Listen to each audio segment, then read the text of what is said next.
Well, good afternoon and welcome to TV3. And a lot has been happening with the Appointments Committee of Parliament.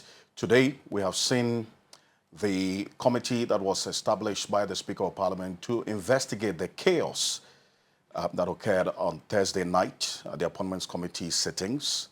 And a number of you, indeed, have raised questions about the work of the Appointments Committee, questions being asked, and even the chair of the Appointment Committee himself has also been at the receiving end of some of the criticism from you, the members of the general public. We want to understand exactly the work of the committee and whether the concerns raised by the public are indeed within one that the committee itself would admit and work on going forward. My guest for this exclusive interview is the first Deputy Speaker of Parliament, the chair of the Appointments Committee of Parliament, member of Parliament for the Akachi South constituency, the Honorable Bernard Ahiafor. Good afternoon. Thank you very much for joining us on TV3. Good afternoon, and thank you very much for having me. We do appreciate the time and also the opportunity to share with you. You're not sitting today as a committee, but there's been a lot of work going on. Yes. You can see that. Yes. And are you under fire? Not really, we are not under fire, but following the committee sitting, report must be generated. So you're generating reports? Yes. But I'm talking about nominees that we have vetted, which will possibly be taken tomorrow at the plenary. The rules says that at the end of the committee's vetting, the committee is supposed to report on the nominees to Parliament, and Parliament will in turn take a decision whether to approve or not to approve. So we are working on the report to recommend appropriately to Parliament to take a decision. To the plenary tomorrow? That is so. Any idea of how many of the nominees will have their reports ready for consideration so far, of the plenary? We have a report on about 12 members. 12 members? Yes, 12 nominees. By tomorrow? Yes, by tomorrow. Report on the 12 nominees vetted by you, the Appointments Committee, yes, will be made available to the plenary. Yes. And so far, we've presented a report on about 30. 30. About 30. And then the 30 has been approved by Parliament. And so the 12 left to make up the 42, Yeah, the 12 left to make up the 42. And this includes the 7 or so that just the majority side vetted? Definitely. There were concerns raised that you didn't have quorum to vet those people when the minority side left the committee sittings. Well, I always maintain that when a procedure is set down for a right to be exercised, it is that procedure you follow in exercising the right. Our standing order 217 is very clear on the membership of the committee. The membership of the committee, by that legal imperative, is 11 members. And if you talk about quorum of the 11 members, to do business of the committee is 4, and to take a decision is 6. And we were up to 6. So we form quorum to do business, and we form quorum to do a decision. This standing order was based on the Constitution of the Republic of Ghana. And if you look at the Constitution of the Republic of Ghana, particularly Article 102, it set out that a quorum of doing business of Parliament is 1/3 of Parliament. Yes. So consequentially, parliamentary committee being a sitting of Parliament, the law in Article 102 applies. That when you have a 1/3 of your membership, you can do business. Now, Article 104 set out the number for decision making. That is half of the members. And as indicated, Standing Order 217 set out the membership of the appointment. And that's you, the first Deputy Speaker. Yes, you are the chair. Yes, the first Deputy the Speaker. Deputy Minority Leader. Deputy Minority Leader. Yes. Deputy Minority, that's the Deputy Majority Leader as well. Yes. And then also the Minority Chief Whip and 2 other members. One from the Majority Caucus and one from the Minority Caucus. It's actually 5 other members, making 11 in all. And I must say that people are confused. Confused in the sense that if you look at Standing Order 2177, it states clearly that the leadership of the House may participate in the deliberations of the committee. So by that imperative, the majority leader, the deputy whips, the deputy minority whips can also come and be recognized to take part in the deliberation. Now, 2172 gives recognition to the subject matter committee members to also be present, and they can take part in the deliberation. And this is the 2172 is the leadership and 2 other members of the relevant subject matter standing committee or select committee shall join the ex-officio members of the appointments committee to consider persons nominated by the president for appointment as chief justice, and the others that allows the leadership of the committee.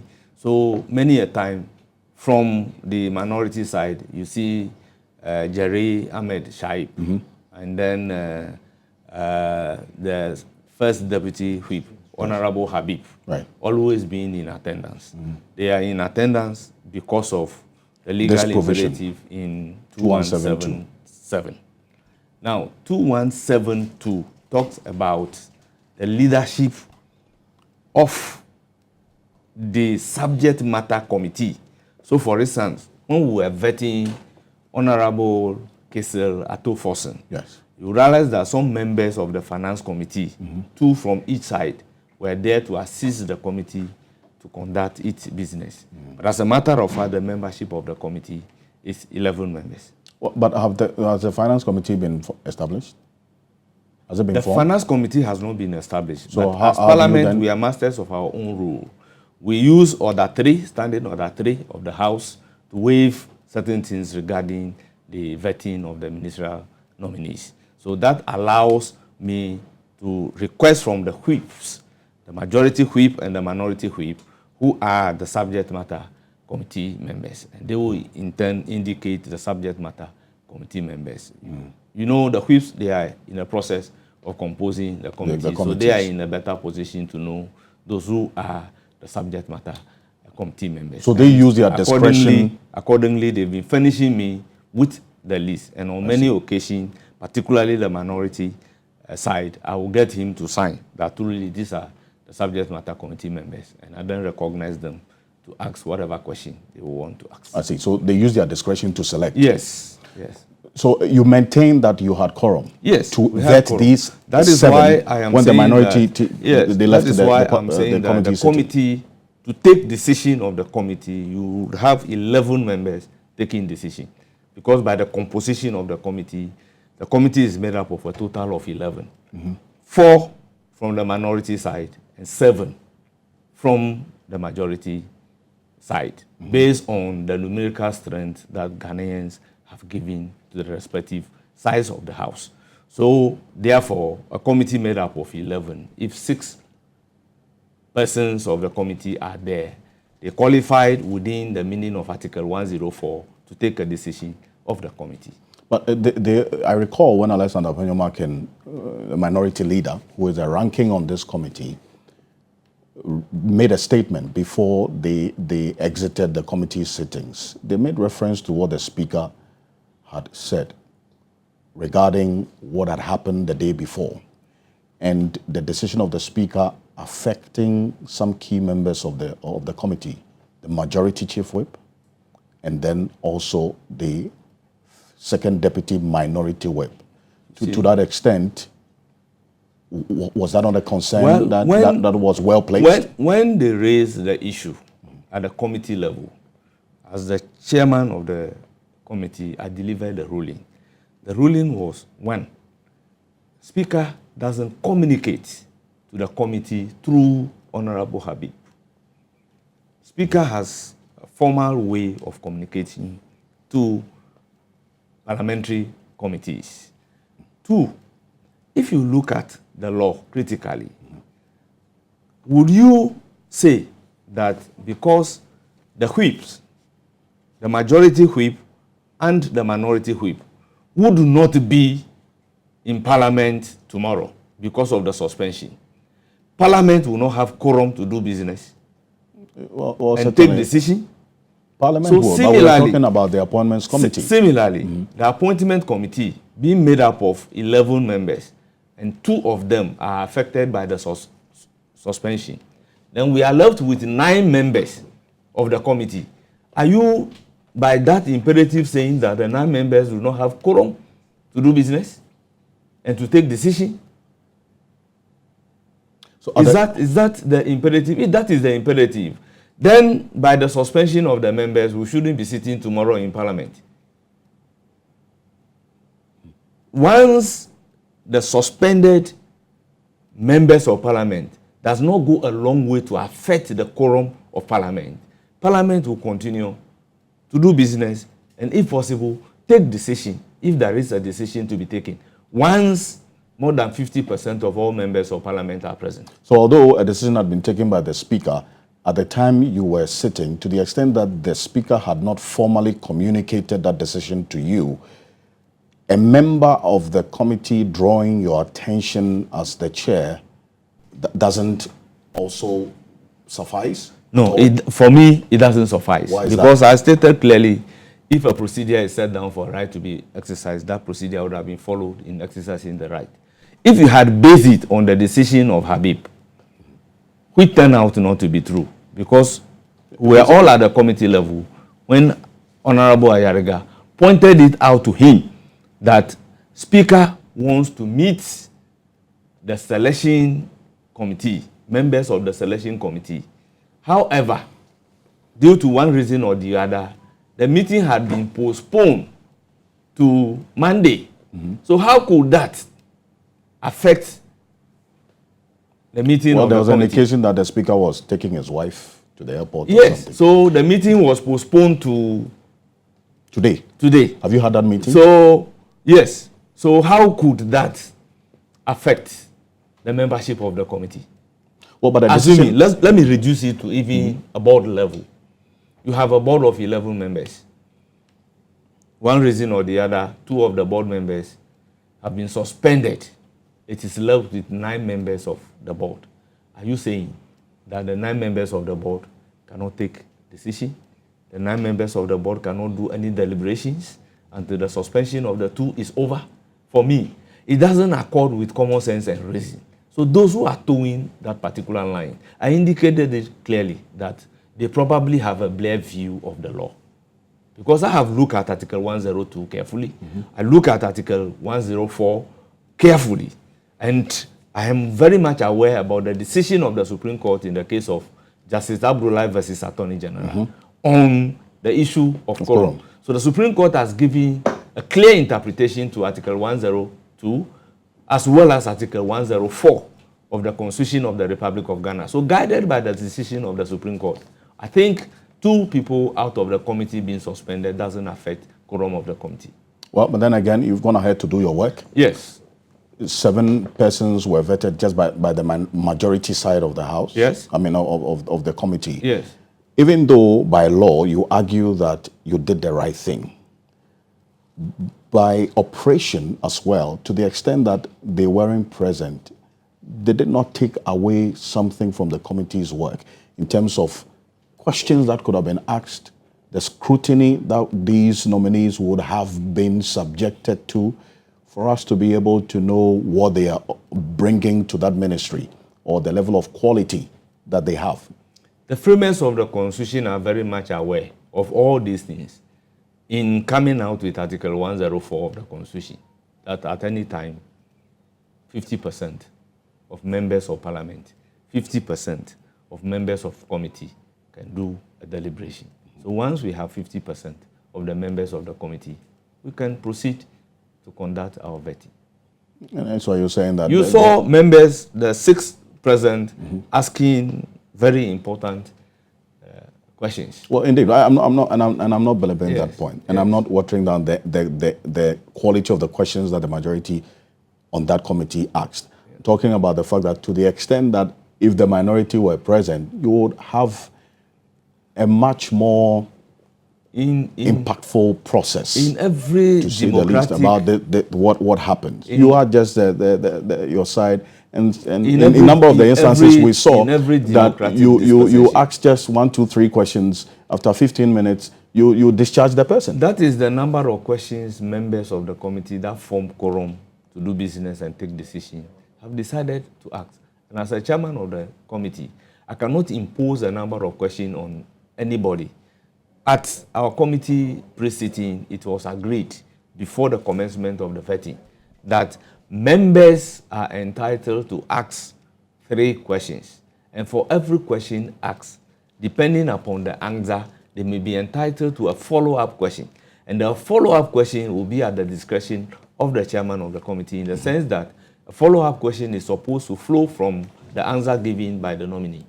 So if a member decides that I want to ask a question instead of 3 questions and a supplementary question, as a chairman of the committee, it is not my responsibility to ensure that the member asks 3 questions. My responsibility is to ensure that the question that a member is entitled to ask by the rules is up to 3 with a follow-up if the need arose from the answers given by the nominee. Are you saying that is what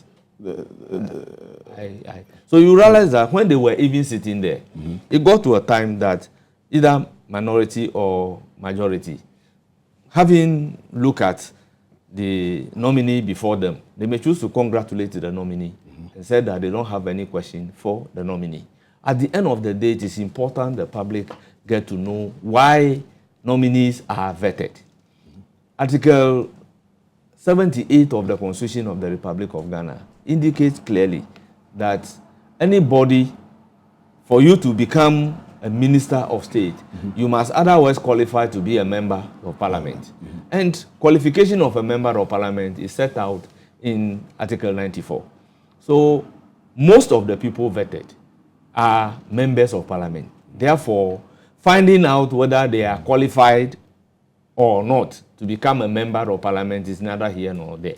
So I don't think with those people, we should go a long way vetting them.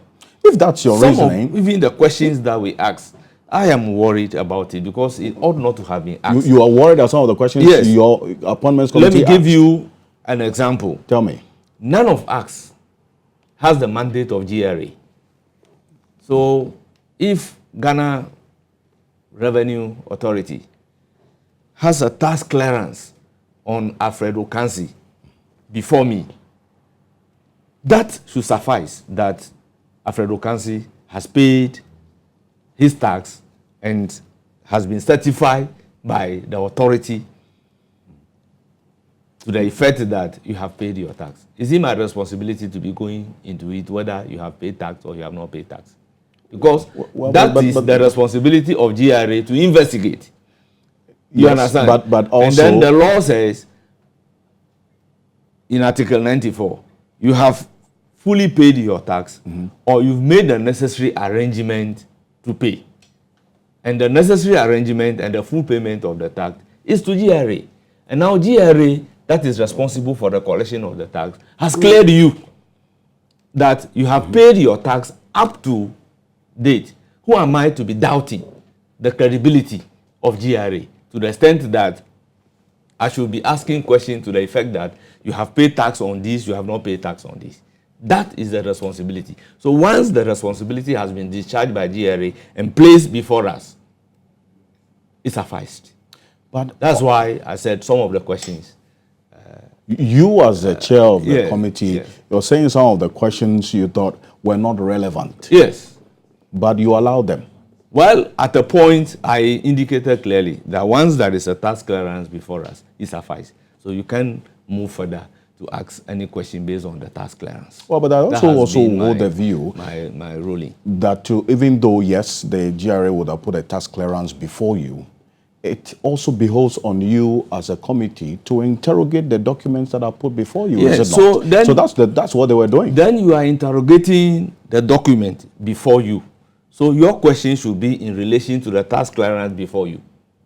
But that's what the questions that were asked. You with reference to the tax clearance certificate. You started working in 1990. And you are an employee. I'm just making an example of TV3. Yes. And the TV3 has a duty to pay your tax. To be able to know whether TV3 has been paying your tax or not, when you apply for a tax clearance certificate, it is at that point that the tax collector will tell you that TV3 has not been paying your certificate. Right. But if the tax clearance has given you an indication that TV3 has been paying your certificate, why then would a vetting question be, do you know whether or not TV3 has been paying your certificate or not? Well, it's just a matter of affirmation. You ask. Well, you for me, I do not see this should really be a vetting question to somebody who is a member of parliament and has satisfied the constitutional imperative in Article 94 through the EC, an independent body voted for to come to parliament, and has put the same tax clearance that EC is satisfied of before us. And as a committee, a member will say, I'm not satisfied with that. Maybe for me, some things that may have been glossed over, which the committee might then also identify. The EC has glossed over it and allowed the person to contest the election to become a member of parliament. So are you seeking to establish that the person is not qualified to become a member of parliament by the question that you are asking? And is that what you are supposed to do in vetting? And if you're raising this... I always maintain that in every society, some are morally righteous, others are contrary. So these are some of the few questions that I have a problem with. I see, but if you're raising this concern, and I come back to you as a chair of this same committee that you raise concerns about some of the questions that you allow, would you also take part of the blame that it's because you allow some of these questions that you are telling me right now that are irrelevant, that then also contributes to the length of time that some of these persons appear before the committee spend, and that affects subsequent scheduled nominees? Well, this is the way I look at it as the chair of the committee. If overruling that simple question, which is the task clearance before us, can generate a debate, which debate would go a length more than the answer that the nominee will give, I will allow the question. Because we have quite a number of people to be vetted a day. So if my ruling, in my wisdom, if the ruling on the matter can generate a debate at the committee level, which debate may take a period longer than a simple answer that I have my task clearance before you, right, I will allow the nominee to just answer the question and matter close. I see. That's the end of it. And we see questions, for instance, that borders on how many wives a nominee has. You spend so much time as well. I mean, what's the essence of that? At the committee level, members are allowed to ask a question that will go a long way to create a humor. But you stay quite a while on some of the humor-based questions. I mean, it is if somebody, you are a nominee, and they ask you how many wives do you have. You say, oh, I have one, or I have two. That ends it. If I am going to say that you shouldn't have asked that question, because I have to give a ruling, and after the ruling, the questioner will have the opportunity to respond. You understand that, oh, this is my view. It takes so much time. But the nominee will tell you, I have one, I have two, I have three. Which solve the answer. Even in instances... And in this particular country, there is nothing wrong for somebody taking a decision to have two wives or three. I mean, my friends will tell you that their religion allows them to take 4 if they are capable of looking after them.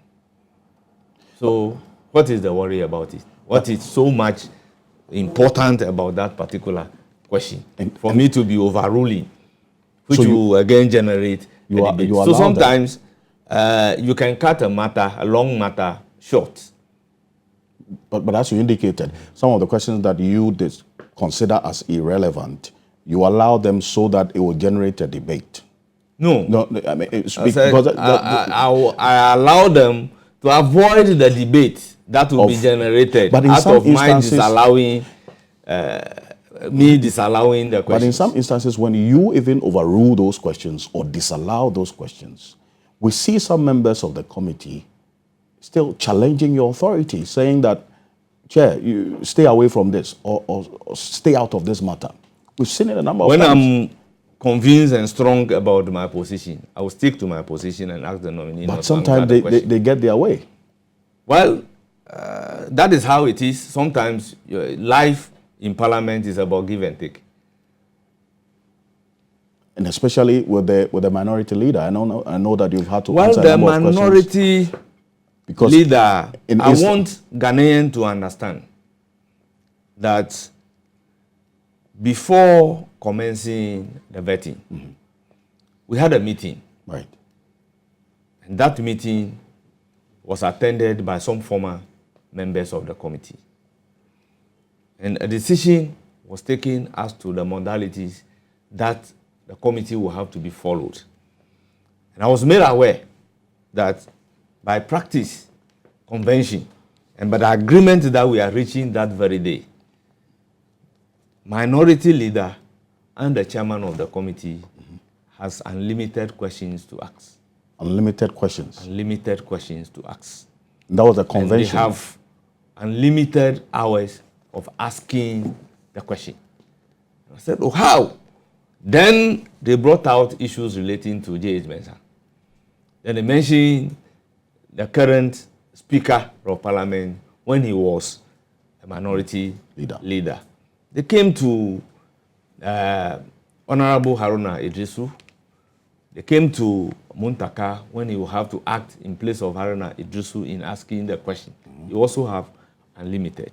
So it's like by convention practice and the agreement that we have reached, I am not supposed, as a chairman of the committee, to limit the ranking member to the number of questions that he or is supposed to ask. So that being the rule, I was playing by that particular rule. Now, let me tell you, in Parliament, there is a way of handling leadership of Parliament. There are certain things that the majority leader will do and get away with it. If you are a member of Parliament, you do that. You may not get away with it.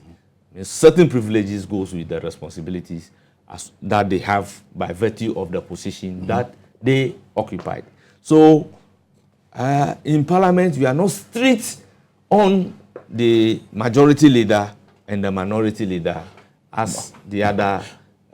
For instance, a member should debate once on an issue.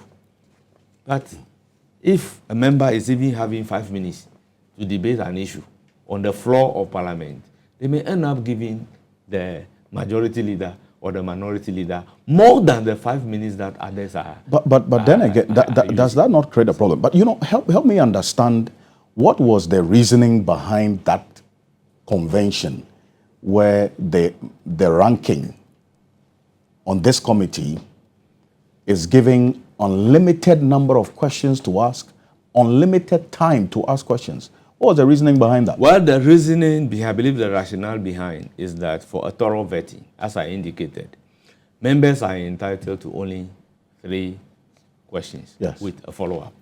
So, assuming you are a member of the committee, you have a question to ask. Then you can quickly pass on your question to the ranking member or the chairman of the committee, because it can happen to both sides.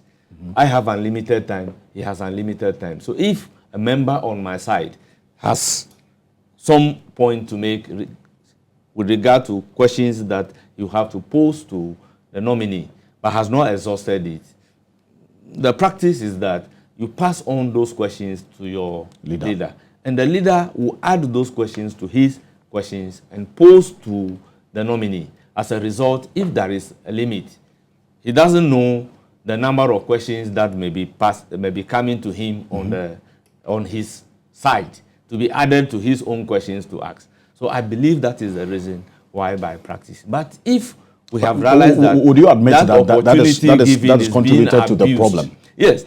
If that is left to, you see, we had a second meeting after the first day, and that day the minority leader came out to say that don't take that power away from me, but I am going to be reasonable about it. That's what Afenyo-Markin said. That is what Afenyo-Markin said at the committee. It was going to be reasonable. Any member of the committee, he was going to be reasonable about it. And on one occasion, when he was not being reasonable, for me, I told him that, my brother, you have done this number of hours. You are left with 3 more questions to ask. At the 3rd question, I will stop you. And at the 3rd question, he said, if you are going to stop me, then I will not even ask my 3rd question. I will want to end it here. And he ended it. And Yes, I we did saw the that. prelims and then discharged the witness. So, based on that particular meeting that we had, that he said he was going to be reasonable about it, if I realize as a chair that he is not being reasonable, he was excessive, he alone has asked a question for more than 2 hours, then I can say, minority leader, where we are going looks like you are not being reasonable. But even in as instances you where promised the committee. So can you ask this number of questions and end it? when you even try to get him to realize that, he challenges your authority. We see that. He will ask you, Mr. Chairman, don't come into this. Stay out of this. Well, I have the floor. Well, We've seen this. He will say, so that's what Mr. happened. Chairman, don't come into this, particularly if he asks a question and I'm trying to object to the question and then put him on the correct tool. For instance, he was asking a question pertaining to how somebody would intersect documents. Yes. And I told him that, look, all these things are guided by the Whistleblowers Act. So do you expect him to mention that at TV3, Alfred Ocansey is the one giving me the document? So therefore, you cannot ask that question. Nominee, don't answer the question. So proceed with another question. Do you feel disrespected? Well, I indicated that in every society, some are morally righteous, others are contrary. By the virtue of the position that I am occupying, certain things should be welcome. Do you feel disrespected sometimes? Well, to some extent. To some extent? Yes. You feel disrespected? I feel so disrespected.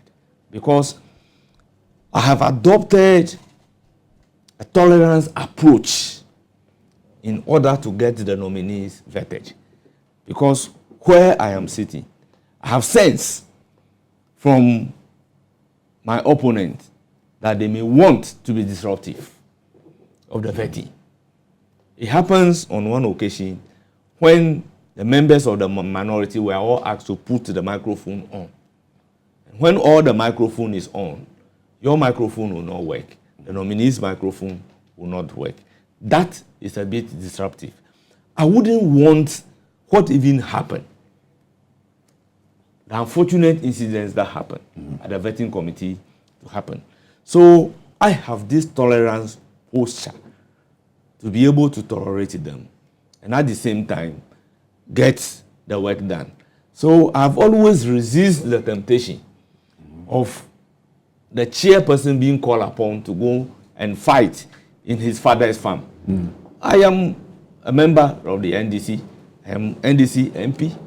His Excellency John Dramani Mahama, who is nominating members of the NDC to various ministries, is our father. So if the nominee is before us and I'm being invited to engage in a fight, knowing very well that that particular fight will destroy my father's crop, why do I have to engage in that particular fight? I would want people to look at Bernard Ahiafor in the circumstances of that nature as a timorous person, as a weak person who is not ready to fight when they are extending a fight to him in order to save my father's crop rather than agreeing to go and fight in my father's farm in order to destroy the crop.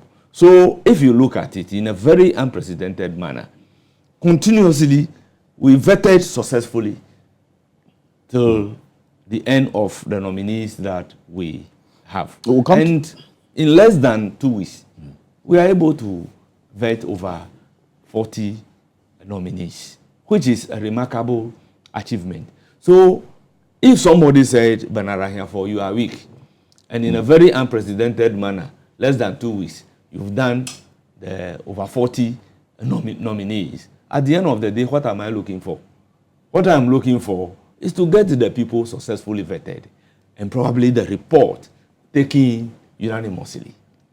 by the agreement of the entire committee, which so far, as I stand here, the over 30 people that we have vetted, no one was by a majority decision. It is all by a consensus, unanimity. And Parliament has also approved them by a consensus. And I think that should be my greatest achievement, irrespective of how people look at me. Well, since the results must speak for me now. Right. You accept that you are excessively tolerant to some extent. Yes. Would you say that that is a weakness or a strength because of how things are played out at the committee? Well, it is left for the general public to now judge whether it is a strength or it is a weakness. Because if I had, for me, if I had engaged in that pageant, we will not be where we are now. We can argue over one nominee for hours, and the nominee will be sitting down there. So if I have a tolerance approach that, my brother, what do you want to do? Do it. And everything will come to an end. In a record time, the nominee will get up and then we'll bring in another person and then we'll continue the process. And I think that is what exactly happened, leading to over 40 people being vetted. So as we speak right now, we do not have any backlog. The backlog is for the 12 people to be approved because new nominees have not come yet. We didn't have any communication from His Excellency the President regarding new nominations. So whoever has been nominated have all been vetted in a record time. Would you agree with those who say that it is your level of tolerance in tolerating the disrespect, as you have admitted that sometimes you feel disrespected, it is that tolerance of the disrespect that also contributed to what happened on Thursday night? Oh, I disagree completely, because why would this generate into what happened? So if I'm tolerating you, it doesn't mean that you should be taking liberty for nonsense. Let me give an example. Alfred Ocansey. Yes. I want to slap you, and you put your hand at the back that don't slap me. Why should that generate into a fight? Reasonably. How can that generate into a fight? I said I'm going to slap you, and your hand is at the back that don't slap me. How on earth could that generate into a fight? It's like they have a premeditated mind. Where I am sitting, I can eavesdrop into their conversations. You eavesdrop into their Yes. And what do you hear them saying? So at the point that they were asking the deputy whip to call members, then I knew something was going to happen, as a result of which they were asking that members should be called in. So you had a minority leader telling the deputy to call the MPP MPs in. And at a point, he even rained insults on Jerry Ahmed. But insult on Jerry Ahmed. Yes, I heard it clearly. For what? Well, he called him silly. This is not what I brought you here to come and do. So please, help me do what I asked you to do. Yes, he said so. Silly. He said so. He said so. And any member of the committee who pays attention to them will listen to the insult. And if Jerry Ahmed can be fair to the general public, he would honestly say that he had received insult that fateful day. The Thursday night? Yes. And what was the instruction to him? Well, the instruction was that he should call members. You know, for Jerry, even going to prevent Akando from taking the seat was on the instruction of the minority leader. Instructed Jerry Ahmed to prevent that's the health minister designated from taking the oath. Yes. Yes. I heard him loud and clear. You heard Ahiafor give that instruction? I heard him loud and clear. You're ready to defend this position? On one occasion at the vetting, I had a cause to place on record the minority leader, why are you asking your side to put on all the microphones? It was the same Thursday? Because I heard him asking them to all of them should put on their microphone. I then asked, Why? I've forgotten to even put my microphone on, so it will be captured by the media. That minority leader, why are you asking your side to put on the microphone to disrupt the proceedings? It cannot be for any other reason apart from trying to disrupt the proceedings that you will call on your side to put on the microphone. You see, Ghanaians will look at my demeanor, look at him, and then they can judge. It is not everything that you do by a physical strength. Once you are result-oriented, you should be focused. And in this case, the focus is on getting the nominees vetted and approved by Parliament to a large extent by consensus.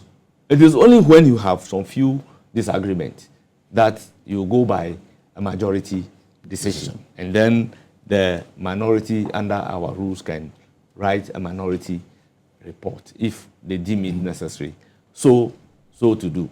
So for me, life generally is about being accommodative. People may take that as your weakness, but I'm telling Ghanaians to judge me by the results that we have achieved. And I'm again repeating that if I have been combative at the vetting, as expected, by now we'll not even have vetted 20 people.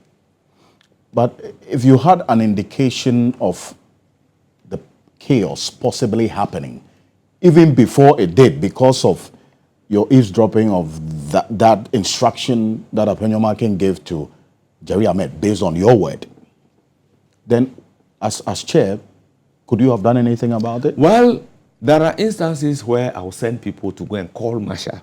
So why didn't you do that? I did. You called the Marshal on Thursday night? Yes, I did. But you see, parliamentary proceedings is also going on the floor of Parliament. At the time that I eavesdropped and asked that they should bring me the Marshal. So the Marshal couldn't leave? The situation calmed down. I didn't see the Marshal. We were proceeding. Then all of a sudden, when it got to Honorable Akando, the incident started. I can tell you in confidence that Honorable Minority Leader Alexander Apenyomakin had words with me to the effect that as for Akando, it's okay, Akando should be vetted. That night? That night. That Thursday No, night? in the afternoon. Okay. You had agreed that, yes, regardless of the time you spend on that day. Let me tell you what happened. The clerk should be able to produce a calendar of the people to be vetted or the nominees to be vetted throughout that particular week. Right. When the list was produced, as a ranking member, I discussed it with him. And he even had a course to make changes that let this one come first before this. And I accommodated all those things. We have that particular paper which can speak, which can be subjected to a forensic examination to determine that this handwriting is actually the handwriting of Apenyomakin. He suggested that some nominees should be vetted before others. In order. And that was accommodated. That was accommodated. So I asked the clerk that, well, it is all about vetting. For me, it doesn't matter who is vetted first, who is vetted second. My problem is to slate the nominees for vetting. They will bring the chiefs and opinion leaders to come and give moral support, and all of a sudden will not be able to vet them.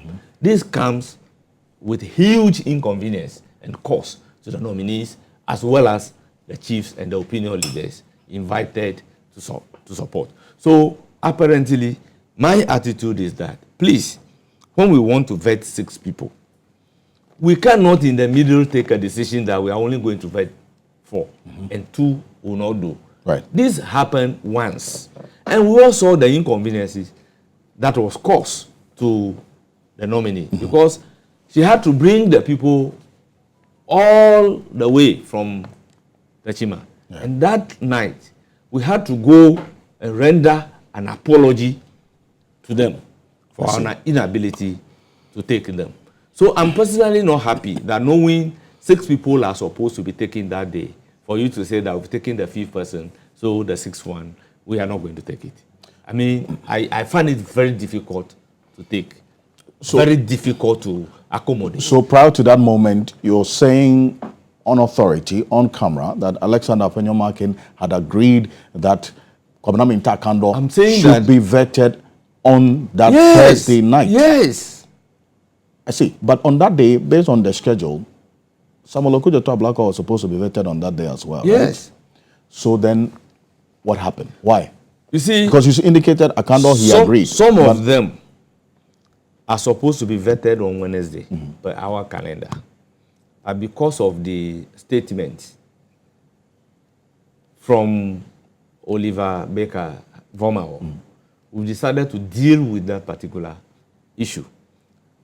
Regarding that, I was even surprised for him to come and say that this statement doesn't come from me, but it is rather coming from MPP Project Bureau, a platform called MPP Project Bureau. He admitted to one statement. The other, he said it didn't come from him. It didn't come from him, and it is coming from MPP Project Bureau. So we were coming there to listen to him, and at the end of the day, refer the matter to privileges. But once the person has appeared before the committee, that this statement categorically it is not coming from me, it is coming from MPP Project Bureau. This is the one I am responsible for. If you are not happy about this particular statement, I am prepared to render an apology. I was surprised that when I opened the floor for comment, members from the minority side, instead of comment, were rather asking questions. If somebody wronged you, you have taken the person to court, and the person has come to the court to say that, I have admitted I have wronged you. Give me an opportunity to apologize. Do you go into the merit of the matter? You were surprised. I was highly surprised. So I keep on saying that, honorable members, you are only allowed to make comments, but not to ask questions. But you had the power to stop them, so why didn't you do that? I stopped them. So but they continue. So Vomawo never answered any question, apart from the apology that he rendered. He never answered a single question, because I was able to say that, give comment. If you ask question, I will overrule your question. It is only comment that I will be entitled to. You are dealing with people who have the mind that, oh, this is what they want to do. But even the question about the Appointments Committee even being the right forum or not for you to interrogate an allegation against you. You can't be a judge in your own court. That is why we are of the view that we are coming there to refer him to the Privileges Committee. And then the Privileges Committee will go through the procedure leading to sanction. But you didn't do that. Here you exacted an apology from him. That is why it's not that the committee exacted an apology. I received a call in the morning of that particular Wednesday from Oliver Bakavoma's lawyer. Nana Atodazi. Not Nana Atodazi, but my learned friend Kojoga Adaudu. I see. To the effect that this post is not from my client. This is where it is coming from. Okay. But this post is from my client. But when you are not happy about it, we are coming before the committee to apologize to the committee. So the committee is the committee that has been offended, that we've collected bribe. It is the committee members. So if the person is coming to render apology to the committee members, why do you refer him to another forum?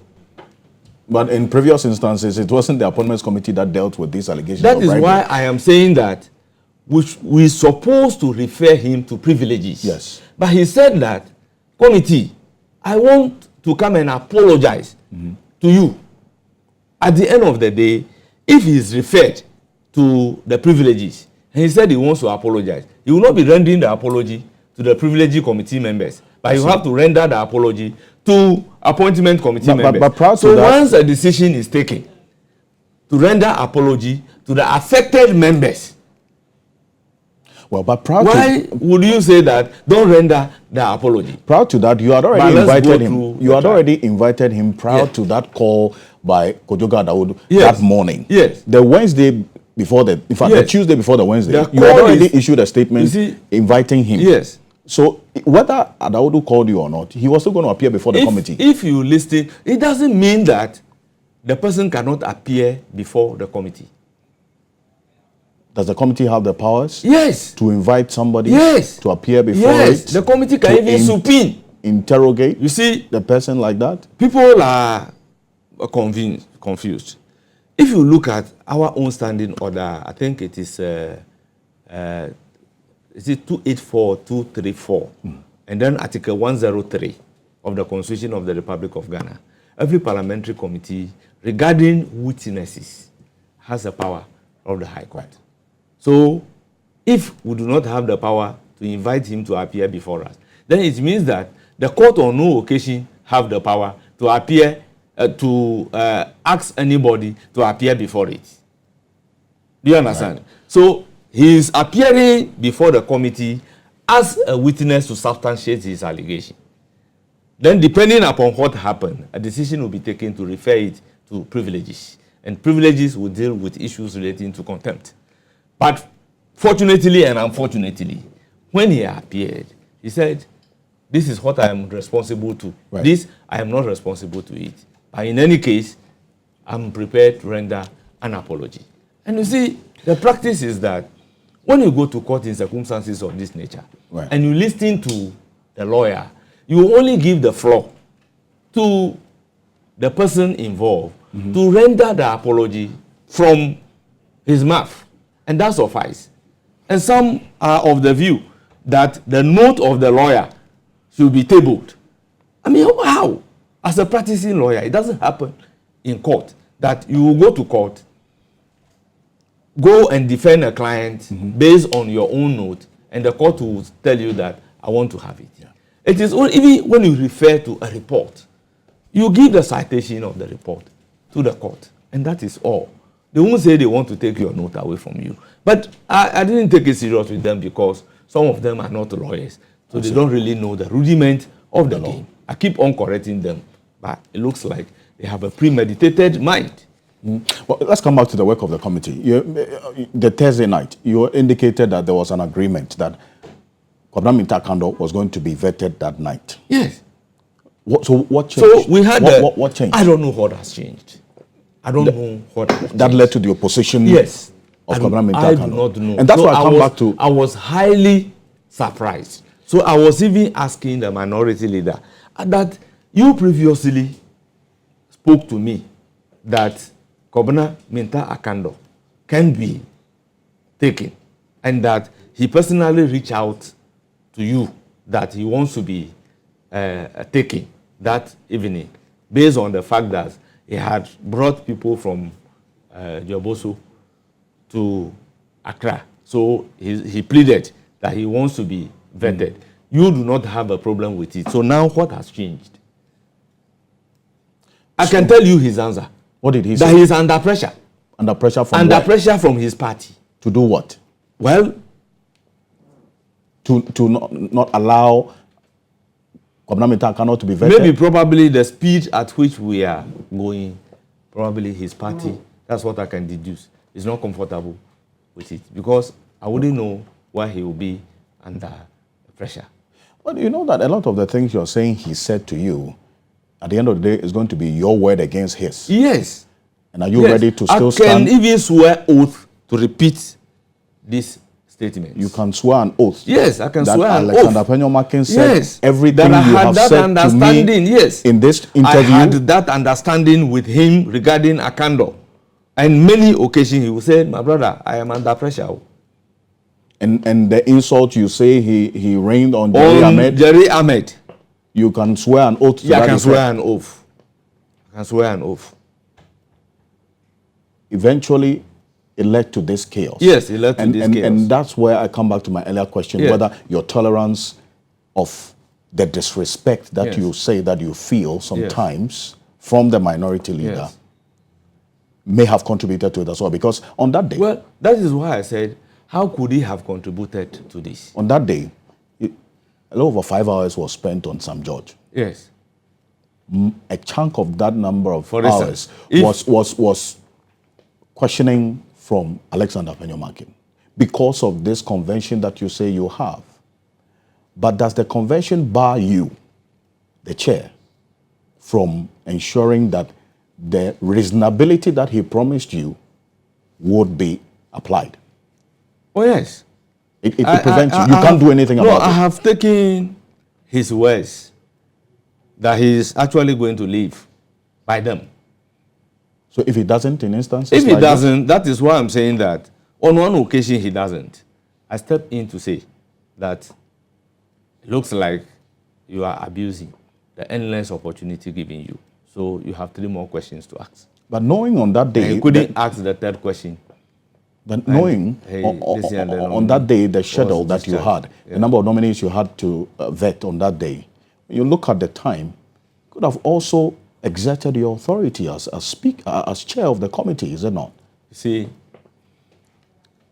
in everything you do, you must balance the past with the present. You know that there are instances where nominees are vetted for more than a day. So there are specific circumstances. If my nominee is being vetted for 5 hours, I do not think it is too much. You don't think 5 hours interview? I don't think. Vetting is too much? I don't think it is too much. Go to the record and ask the number of hours Pio Gabra was vetted. But it depends also on the kind of questions are being asked, which some of which you say you were uncomfortable with the questions because you thought that they were irrelevant. For instance, where I sit, I don't see the impulse of all the questions that a minority leader was asking. You don't for me, if you are holding on to something and your question is going to lead to that conclusively, then I would agree with you.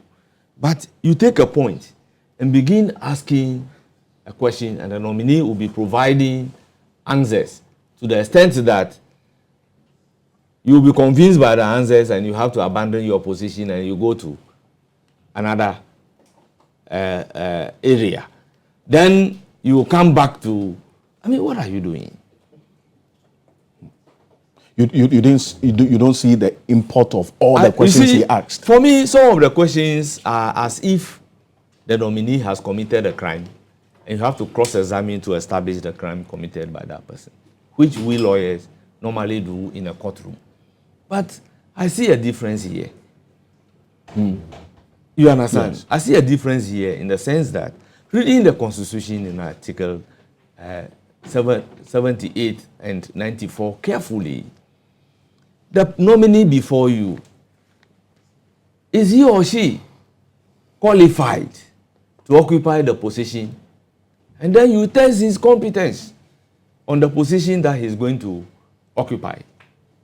Now, where you live, whether rented or purchased, how does that affect the competence of the nominee who is a member of parliament from working in a designated ministry as a minister? Are you only asking about the competence of the nominee or other related matters as well that the nominee should be answering? The other related matters should go a long way to make the nominee unfit for the position that he is supposed to occupy. And you think that that question... The fact that Alfred Ocansey has 2 wives and I have 1 means that you cannot be a journalist.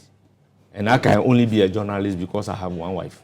So I try to understand the impulse of the question. What is it leading to? It is leading nowhere. It's leading nowhere. The questions of the minority leader was leading nowhere? It was leading nowhere. But he had the destination in mind. But has he reached that destination? Maybe you are the jury. You should be judging whether in any case he has reached that particular destination regarding the nominees that we have vetted so far. If you read the destination tomorrow, that is a different thing. But where I stand, he's not been able to reach any destination. Is he with Okujeto Ablakwa or Sam George or Amabua or the regional ministers that we have vetted? Is he Honorable Ato Fosun or Kwame Agboja or Ahmed Ibrahim? He has not landed on anything concrete as a result of the questions that he was asking, that will go a long way to pin the persons down. The question that you should be asking yourself is, the person appearing before you, is he eligible? The eligibility criteria, is he competent to hold that particular position? If he's not competent to hold the position, why do I say so? Oh, because of A, B, C, D. It's like vetting is being used by the honorable minority leader to settle political scores. That is how I can say it. Where was a decision taken not to approve Honorable Emmanuel Ama Kofi Boa by consensus? He said, when the former president, Nana Akufo-Addo, was delivering the State of the Nation address, his comment as the leader of the House denigrated the former president, as a result of which they have taken a decision not to take part in his approval. Take part in his approval. But should that be a reason?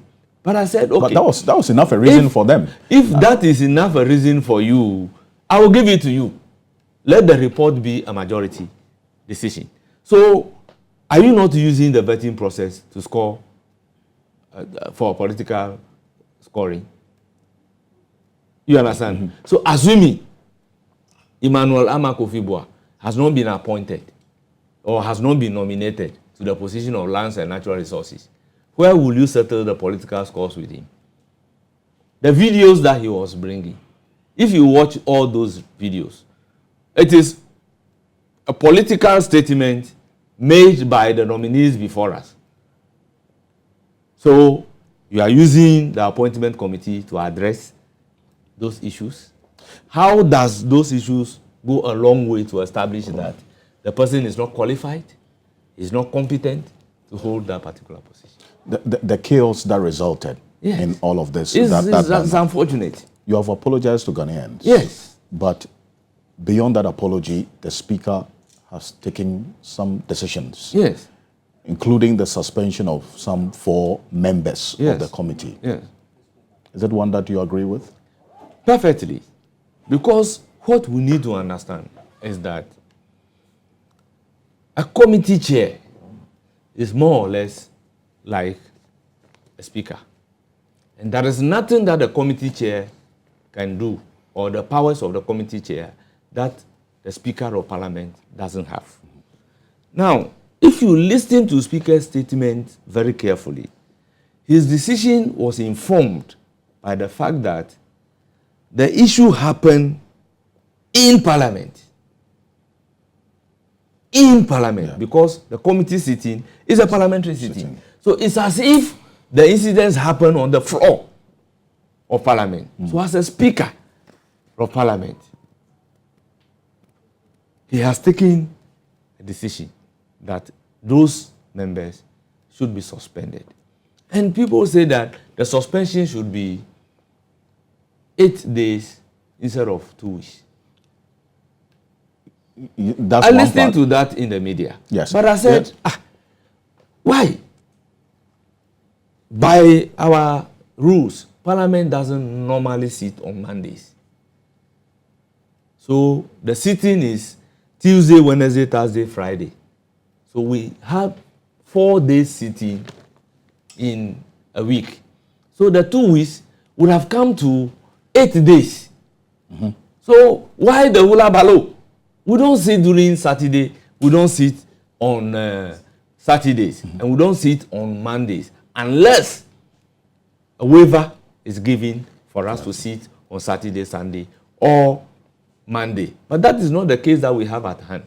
And people say the suspension should be up to 8 days. But 2 weeks, if you calculate it by the parliamentary calendar, how many days is it? It's exactly 8 days. So I don't know why people should say that it should not be 2 weeks, but it should rather be 8 days. I don't know how they are calculating the 2 weeks. I see, but which law really? Which law gives the Speaker the powers to suspend these 4 members of Parliament for this number of days? Which specific provision? Well, I think we have to look at the combined effect of Standing Order 5, 21 129, 130, there about the combined effect, will give the authority to the Speaker so to do. To suspend members of Parliament from attending to the business of the House? Yes. Depriving their constituents of representation? He has that particular power. He has the power. Even every member of Parliament can suffer a suspension. Even before they are heard? If a member of Parliament cannot suffer. You see, the difference is that if the incidents had happened outside Parliament and a report is made to Parliament, the approach would have been different. You go to court and commit contempt before the court and see whether the court will give you a hearing before making pronouncement on you. That is contempt in facie query. What's the meaning of that? Contempt, that is contempt in the presence of the court. You understand? Yes. The judge has the authority to go ahead and make pronouncement on you because the incidents happen before the court. So once the incident, that is why if you listen to the recording, he said contempt in facie parliamentary. That is what it means. That is what it means. But people are losing sight over that particular word used by the Speaker of Parliament. And they want to treat it as if somebody has lodged a report where you have to follow the procedure. You refer the matter to Privileges Committee. Privileges Committee will conduct a hearing, bring a report to the House, and a decision will be taken. No. These are two different approaches.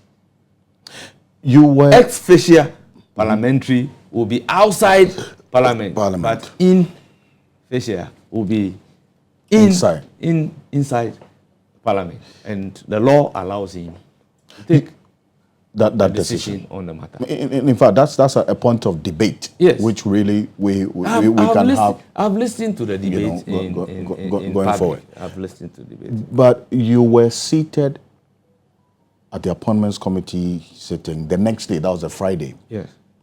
When the minority leader, together with the members of the minority on the Appointments Committee, rained some unprintable words on the clerk to the committee, calling her partisan, shame on her, they don't need her, and all the other words that they use. You were seated there, but you didn't do anything about that. Well, why? Thank you very much. It was not only Friday. I think Thursday, the same thing happened. And after the incidents, I had a word with minority leader. The minority leader, I feel you are too harsh on the clerk. She doesn't deserve that. There is nothing that the clerk has done that was not authorized. Your allegation that you are not seeing the draft report is unfounded. Because you and I will be sitting down there, the draft report will be given to us. Then I will hand over your copy to you personally, or the clerk will place it before you. Mm-hmm. And because I have a copy, I normally engage Mahama Shaibu to go through the report. He's also a member of the committee. Right. Before I would even go through it. And it is expected that after going through it, if you have reservation about some aspect of the report, you raise it with me. Then I take it up with the clerk. Right. But when you don't have any reservation about the report, the clerk, after some time, will go ahead and print the report for me to sign. And copies will be made by members. That is the practice that I know. For instance, when one report was ready, and he came to say that they want to do it by majority, mm-hmm. though the draft report that came stated consensus, because at the time, stated consensus, at the time, because at the time that we vetted the nominee, the decision, the atmosphere was by consensus. But when he came to say he wants that particular report to be a majority report, after reading through the report, I reverted to the clerk that the position has changed. It's rather going to be a majority report instead of consensus, instead of unanimity. Right. So the clerk has done exactly the same. Mm-hmm. And you know, Parliament is a place that allows dialogue. Mm-hmm. We reach out to each other all the time. So after reaching out, we've now agreed to then take the report by consensus. Right. Subject to a text which he, minority leader, sent to me, and I still have it on my phone, to be included in the report. He sent you a text message? Yes, a text message indicating that they had agreed that if the nominee can accept to go by these words in form of showing remorse, then... Which nominee exactly? The nominee in question is Honorable Emmanuel Amakofibua. Then the majority reports will change to be a consensus report. So you realize that when I was even taking that particular report, I need to announce that the earlier report given was a majority decision, but after Jojo, it's been a consensus report. Yeah. So the text that he had given me, I consulted the nominee, and the nominee is agreeable to it. I consulted the leader of the House, majority leader, and majority leader said that he was aware about the text, and that text, actually, he has read through it, so it is okay. Then we integrated that particular text into the report. His own words, without any change. Then we laid the report. Then at the time of taking the report, he was not even at the chamber. So after moving the motion and presenting the report, Honorable Patrick Yaoboma seconded the report and was contributing to the report. And then he walked in to say that he had not seen a copy of the report. He only realized that the report was being taken and that they had agreed on a text which was not in the report. So he interrupted Honorable Patrick Yaoboma. Patrick Yaoboma, being a gentleman and really an honorable person, took it in good faith. Only for him to be shown his own text in the report. The text that he was saying was not there. Had been captured in the report. Had been captured, only for him. So a little bit of patience would have revealed to him that what you wanted to be done is really captured. Even assuming it is not captured, after reading it, you could have reached out to me. But he didn't reach out to me when a copy was given to him. And he cannot pretend not to have a copy which captures his own wordings. That satisfies him for the nominee to be taken by consensus. So is that the way we should go? A little bit of patience would have solved problems. Now, regarding patience, I have a cause to even place on record that we need to be patient. Patience is the key. It is out of patience that we'll be able to operate an ant and see the intent stand. I said this before the committee. When he launched attack on Honorable Dr. Omani Boama. As a matter of fact, this committee has written to Omani Boama to be vetted at 11 on that fateful day. What happened was that, owing to the changes that he personally made, Omani Boama was going to be vetted at 9 o'clock. So we tasked the clerk to communicate that to Omani Boama before the following day. And according to the clerk, they called him throughout. They were not able to reach out to him.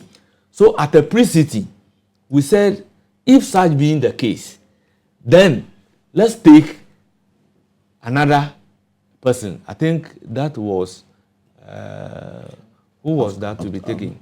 After Eduardo Manebo that day, I think it was the transport minister designated. Yes, the transport. So we can take the transport minister before we come to Edward Umani Obuoma. I think this is the special initiative minister designate. That is Ajekum, Honorable Yes, Ajekum. Okay, Honorable Ajekum. Yes. So we can take the Honorable Ajekum before taking this. Little did I know that he will come and be reprimanding the clerk, the Umani Boama. And then when he did that, Honorable Joyce Bawa Muntari walked over that by the letter that was written, it is 11 o'clock. So what you did was uncalled for. Then I apologized and said that it's just a matter of being patient. This was the issue.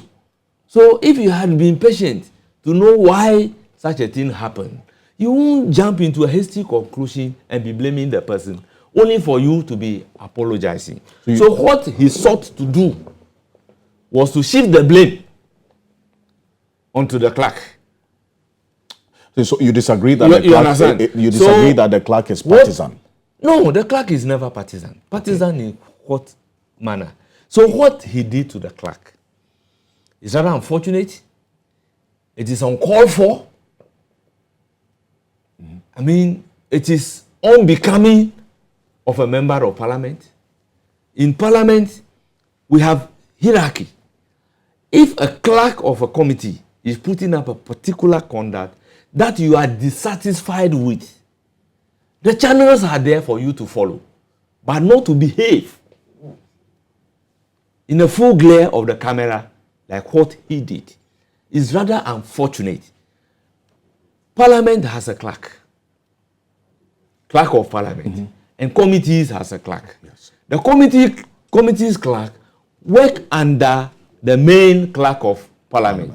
So if there is something that you are dissatisfied with the performance of a clerk, or you conceived an idea, perceived a clerk to be partisan, or clerk of committee to be partisan, it accords with common sense and reason that you will pick it up with the main clerk of the committee, but not to stand in front of cameras and use those words against her. She is a mother, and she has been in this house for 19 good years. She doesn't deserve that. It is uncalled for.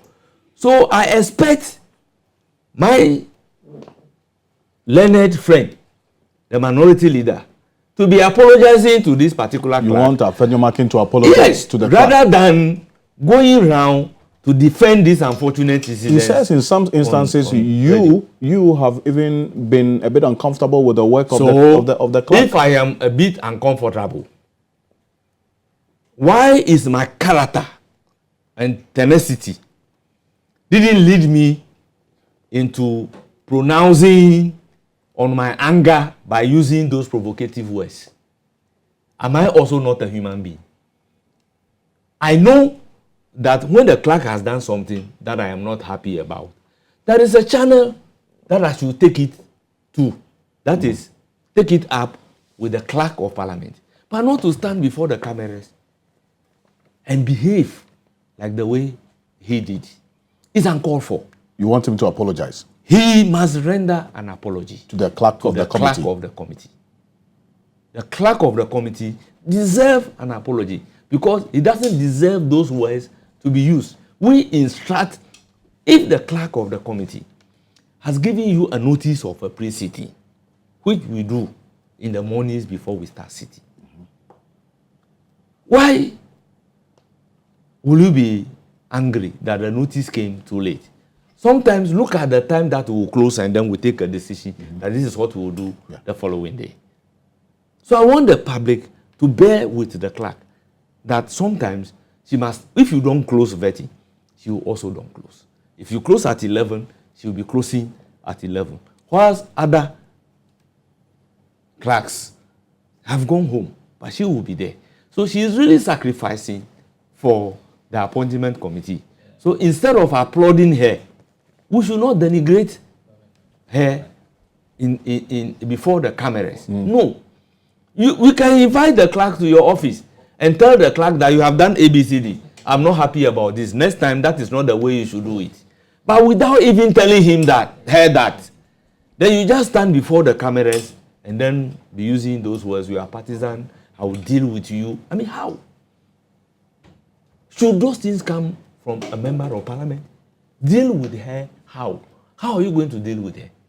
Well, they say they don't want her as a clerk to the appointments committee again. Today they addressed the press that they want her changed as a clerk to the appointments committee. But my question, therefore, is that does the minority leader and then the entire minority determine who should be a clerk of the committee? If they don't want to work with the clerk, Gifty Jage Goba, then in effect they don't want to work at appointment committee.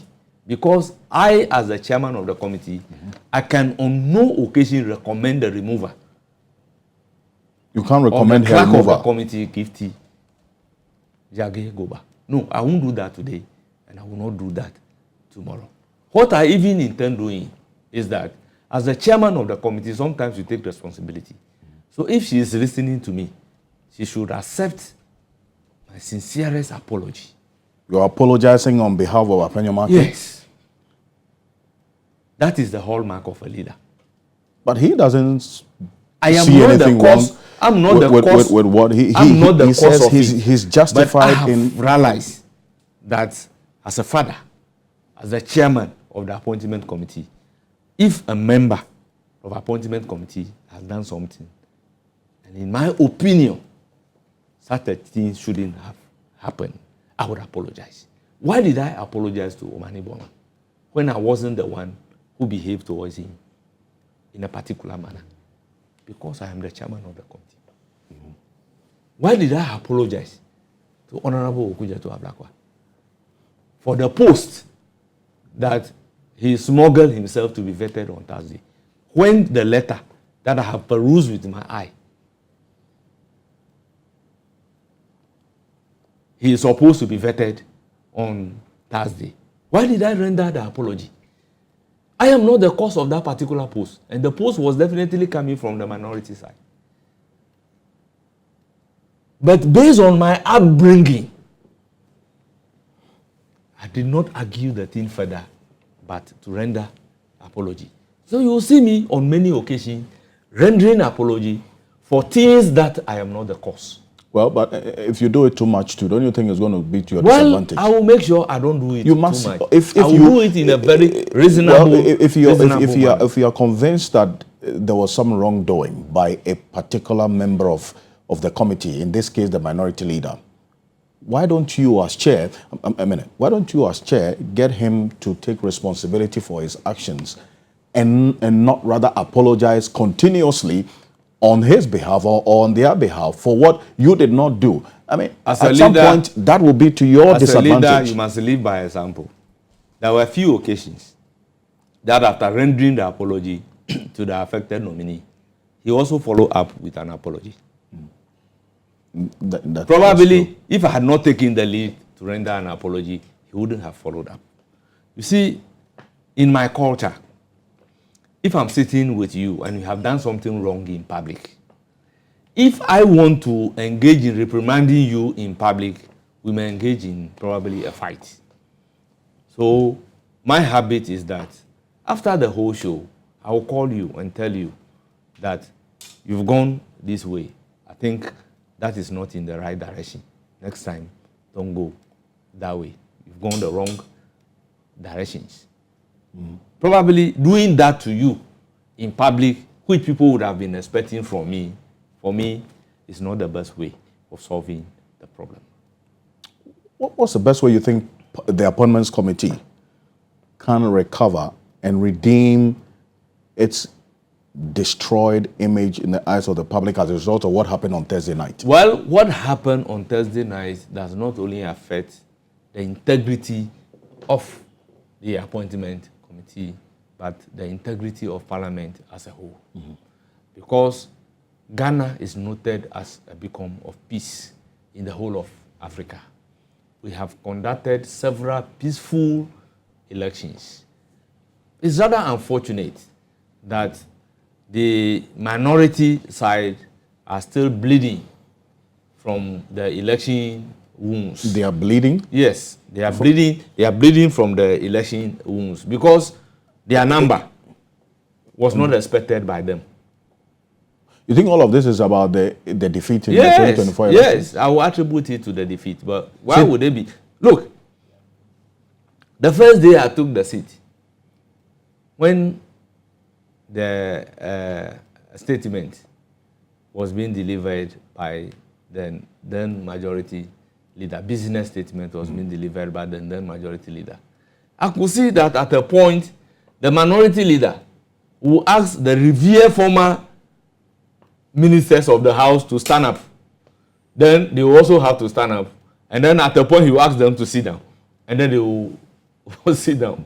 For me, he's acting out of frustration. Akpenyemakin is frustrated? Yes, he's acting out of frustration as a result of the election defeat. You say they are bleeding? Yes. They are bleeding from the defeat. But it says they are a minority, that is a mighty few. They can give any name. And a happy few. They can give any name. But in reality, they are still bleeding from the election defeat. They are happy? They are not happy. They are bleeding from the election defeat. You are challenging the words of the minority leader. Very soon, you would realize that they are actually bleeding from the election defeat. It's a result that they were not expecting. So all of what we are saying... mighty minority in which sense? That's what they are doing. Why are they not talking about the numerical strength rather than physical strength? Because if you talk of numerical strength, are they mighty? You said they will not allow themselves to be bullied. You can please yourself by using the word mighty. But parliamentary decisions are taken by a majority. So where lies your might? That is why I am telling you that they have a preconceived mind to physically disrupt parliamentary proceedings. That is why they are calling themselves mighty. They will not allow themselves to be bullied, even though they are minority. You see, if you look at the posture of the majority, we are not even going majoritarian way, that we form majority.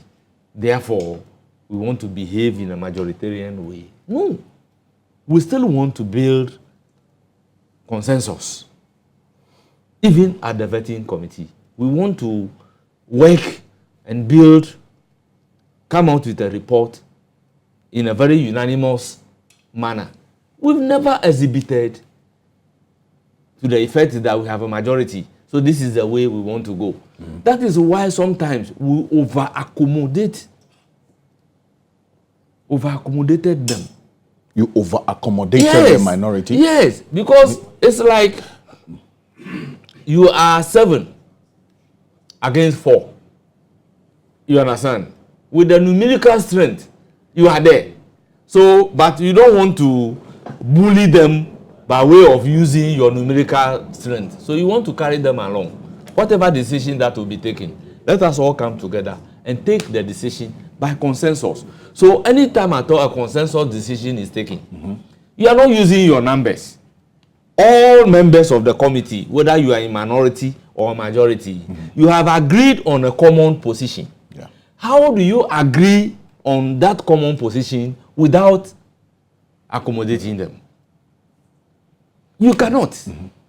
You cannot. So I'm even surprised that they are saying they are mighty minority. That is why I'm saying that if they are using the word mighty, maybe they are using it from a point of a physical strength to disrupt parliamentary business. Ever since we've started parliament, both the committee and on the floor of parliament, has the majority exhibited any sign of intimidation? Any sign to the effect that the minority should feel that we are intimidating them? Point at one incident. So, why from the point that they don't want to be intimidated, they are just setting their own questions and providing an answer to it. I am sure, as a majority member, both at the committee and on the floor of parliament, we haven't exhibited anything to the effect that we are going to intimidate the minority. No, our approach is to carry them along and build a consensus. Well, certainly it would be out of place to think that every nominee would have a specific number of hours spent. So by discretion, you decide the number of hours to question a particular nominee. Yes. But in instances where, let me give a typical example of what I've got a number of people talking. The Greater Accra Regional Minister designate. You spent less than 8 minutes. I'll call it, you didn't even vet her. You didn't ask her any questions. And you just discharge her, say thank you. You said that. Thank you for coming. You hear from the committee. What happened in that instance? So if you watch me, after taking the seat, I asked the usual question. Tell us about yourself.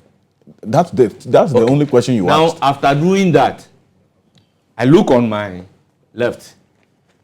First person, oh, I don't have a question. Second person, I don't have a question. The third person, I don't have a question. When I even go to the second person, minority leader intimated to me that he wants to have the floor. So I've given the floor to the minority leader, thinking that the minority leader, as usual, may ask questions. I turned out that minority leader didn't ask any questions. So I look on my right. Once the minority doesn't have any issue with the nominee, I was expecting that any member of the majority that have issue will raise the issue. They've also not raised any issue. So as the chairman of the vetting committee, what am I going to do? Upon hindsight, do you think you could have done better as a committee in that instance of the Greater Accra Regional Minister nominee? Well, I have not seen if members do not have any issue. You see, I always maintain that once the person is a member of parliament, one leg is already crossed. One leg is crossed in the sense that the Constitution says for you to qualify to be a minister, you must otherwise qualify to be a member of parliament. And the person sitting before you as a member of parliament has crossed one leg. The rest is her competency. I see. But Alexander Penyoma says that they were approached by the majority that this nominee, the Greater Accra Regional Minister nominee, cannot stand scrutiny. And so they shouldn't ask her any questions. Who in the majority has approached? That's his word. That's why I'm saying that. Who in the majority has approached? That's what he says. That there was that kind of consensus that, you know, because she can't stand scrutiny, you weren't aware of this? What I can say influence was maybe the presence of Honorable Henry Kote being a member of the minority and then Titus Glover as well for Greater Accra. Then Titus Glover, former deputy minister. In fact, he became a regional minister before. Okay. And then during the NDC time, former Greater Accra regional minister, Honorable Nilai Afote. Yes. So for this caliber of people to follow, for me to follow the nominee, means that more or less the chiefs behind her, more or less, is an indication of the fact that she is welcome by both sides of the house. So if the person is welcome by both sides of the house, do you have questions to the effect that she should not be welcome? Do you have questions to discredit her from occupying the position that both sides of the house, former ministers, the chiefs, are in for her? But you indicated so you that take certain factors into consideration in posing question, because the very people that she's going to work for, the very people she's going to work with, are before the committee that, hey, we have endorsed her. Well, it's not about they endorsing her. Yeah. It's about the committee doing this work. Yes. But did you do your work? That is why I am saying that she has already crossed one leg of this thing. For the fact that she's a member of parliament, she's otherwise qualified to be a minister, and a regional minister. The other leg is that she must exhibit competence in the discharge of the work. You see, in that area, you indicated that earlier, yes, that one of the primary objectives of yes, the vetting yes, is to test the competence yes, of the nominee yes, in the ability to discharge his or her yes, work yes, in that particular ministry. yes. But this time around, you say because the chiefs were with her and You the see, former ministers were unless with her. you are asking me to judge a swimmer by the certificate on the shore. I know Alfred Ocansey very well. Yeah. And I know that if you are appointed as Greater Accra Regional Minister, I have no doubt that you'll be able to discharge your responsibilities very diligently and reliably. Why would I again be testing your competence? While I acknowledge your competence and also your confidence in me, which is fine, but it is not so much about you. It's a lot more about the people. Yes, so now, as the chairperson of the committee, I have opened the floor. And nobody asked the question. Nobody asked a question, which means they don't have a doubt about her credibility. They don't have a doubt about her competence. She is a member of parliament, otherwise qualified to be a minister of state. So if basically they do not have a question for the nominee, truly they do not have a question for the nominee. And she's not the first person. She's the shortest. In a similar manner. This is the shortest. She may be the shortest, but that may not be the shortest in the life of parliament. For instance, when they were vetting the current speaker of parliament for a ministerial position, they didn't ask any question. Go and check the record. When they are vetting Honorable Osechi Mensah, tell me the questions that they've asked. Because they know that the position that you are going, you will be able to deliver. So let us not create the impression that at all costs, you must ask the person question during vetting. Well, then what's the essence of the vetting? If you go... If you're not supposed to ask any questions. No, it is not at all costs. It's a constitutional requirement. For instance, if you are a lawyer and you go to court and a witness has given evidence, which evidence supports your case? Will you go and cross-examine that witness? What is the essence? Certainly not. Certainly not. But, so the same thing applies to vetting.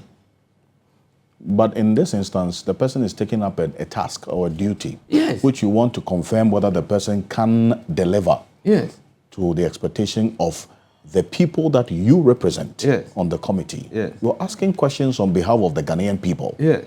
So it is not really based on whether you, as a member of parliament, you know the nominee. So because if we had instances where some of your committee members say, "Oh, we know you, we love you." One thing, bye-bye. One thing that I realize, Ghanaians are following the vetting process. Indeed. To the extent that a member from the majority side had a text message in the form of a question that he should put to the nominee.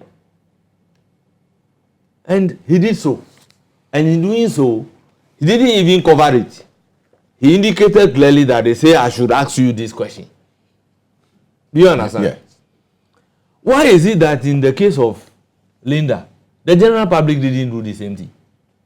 I can assure you that questions that some members pose are questions emanating from experts from various fields. Do you understand? But in her case, there was nothing of that nature, which means that the public is in her support to become the regional minister of Greater Accra. Do you understand? So we sit down there as vetting committee members, as representative of people, but at the same time, you have a bit of engagement with them during the vetting process. And you know you represent them. And that is how it should be. It's an idea that I'm so much happy about on the part of the general public, that they should do that always to members of parliament. Scrutinize your work. Yes, we may not be expert in all fields. I am a lawyer, and an engineer is being vetted. You understand? So, if an engineer in the same field wants me to pose this particular question, once I have the understanding of the question, why not? I represent them. So I'll pose the question.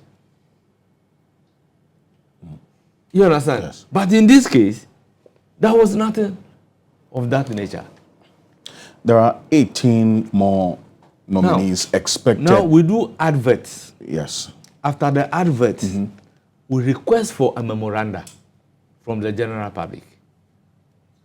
You understand? We've never received any memoranda. In the case of Linda. Yes. And then in all the vetting that we have done, there was one occasion that we received a petition. And that petition is nothing to go with. Just one? One. So the general public hasn't also cooperated with the work of the committee? Not cooperation. As in supported your work? Because if you are asking for memoranda... Yes, that goes a long way to tell you the pedigree of the people nominated by His Excellency the President. No, so what's the process? How does the general public also contribute to this? And what's the procedure in submitting the memoranda? If you look at all our advertising in the newspapers? In the newspapers. Okay. In the newspapers, the Parliament website, it will request a memoranda from the general public to the clerk of the committee. And upon the clerk of the committee receiving same, they will bring it before us. Right. But the memo that we have received on one of the nominees properly should not be directed at the appointment committee. Because appointment committee is not the nominating authority. It is the president that nominates. Right. So if you are writing against the nomination of the person, until and unless the person is nominated by the appropriate authority, the person doesn't appear before us for vetting. Right. You understand? I get it. So both sides of the House treated that particular memo the way it deserves to be treated. I see. You understand? So the whole process is open to the general public. So the president will or is expected to nominate some 18 other persons in the coming days to make up the 60 that he promised. They would appear before the committee. Yeah. Do you expect the minority to come back and participate in the process? Why won't they come back? Because you can stage a walk today based on a stated reason. Tomorrow, the reason is not there, so you come back to Parliament. I've also been in minority before. There are instances that we walk out of Parliament because we are not in agreement with a particular thing. But once that thing is over, we come back because we don't want to be part of that decision making.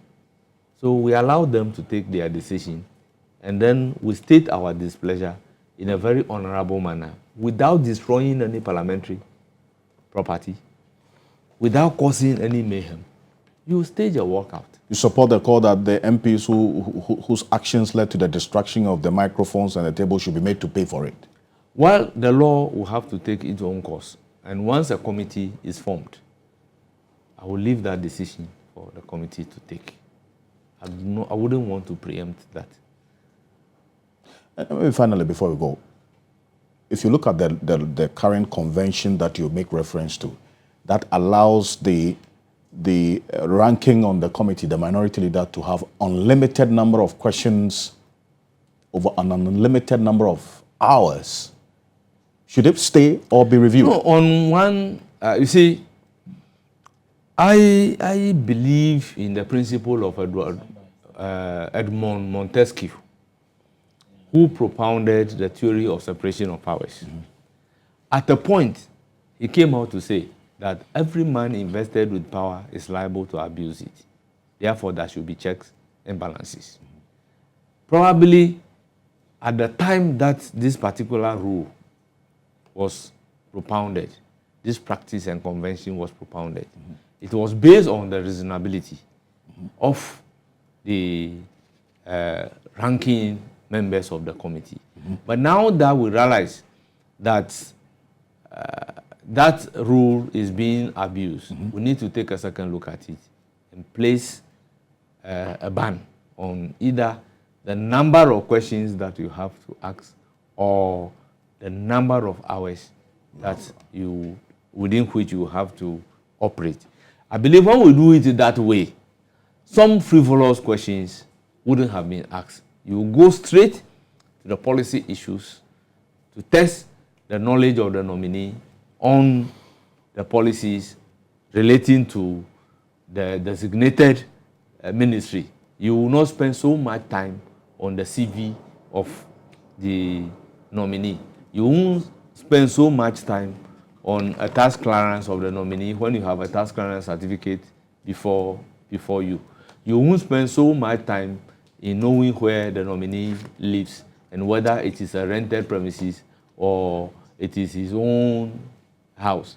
So I believe that when an upper ceiling is set in terms of hours or a number of questions, it will go a long way to promote the smooth vetting of the appointment committee. So I'm of the view that there should be a ceiling on me as the chairman and then a ceiling on the ranking member. As a minority leader? Yeah, minority leader. Because that's one of the objectives that the Speaker has outlined for this committee's work, to recommend a review of the rules.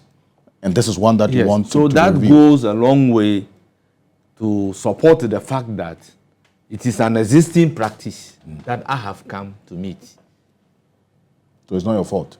Why would it be my fault if that is the existing practice that I have come to meet? Unless it is reviewed, it becomes the practice. And the practice must continue. With some reasonability? Yes. With some reasonability. Because in everything you do, you need to be reasonable. So now that we have seen how that particular practice and convention can be abused in order to forestall any future abuse of unlimited questions being asked by the minority leader, there should be some limitation placed on it, reasonable limitation placed on it. How can consensus be built, really, with all this, what's going on now? Well, once a nominee has appeared before us and you are given an opportunity to do whatever you are supposed to do, at the end of the day, if you have not established anything against the nominee, for which reason the nominee should not occupy the position that he or she has been designated to occupy, then by consensus, you recommend the approval. It is only when you have something serious based on which you don't want the nominee to occupy that particular position that there will be element of disagreement. Apart from that, it should be by a consensus. On Thursday night, there was something that you put on your Facebook page. Yes. You posted that? Yes. In life, I believe in giving a long rope for you to hang yourself. So who hanged himself? Well, it is for the jury to decide whoever has hanged himself at the end of the day. Ahiafor, thank you. You're most welcome. Appreciate you sitting with us. Thank you. The first Deputy Speaker of this 9th Parliament, the Chair of the Appointments Committee of Parliament. He says he's not under fire. He's a Member of Parliament for the Akachi South constituency. On behalf of the rest of the team, thank you very much for staying with us here on TV3. My name is Alfred Ocansey. Stay with us. There's a lot more coming up. Have a good evening.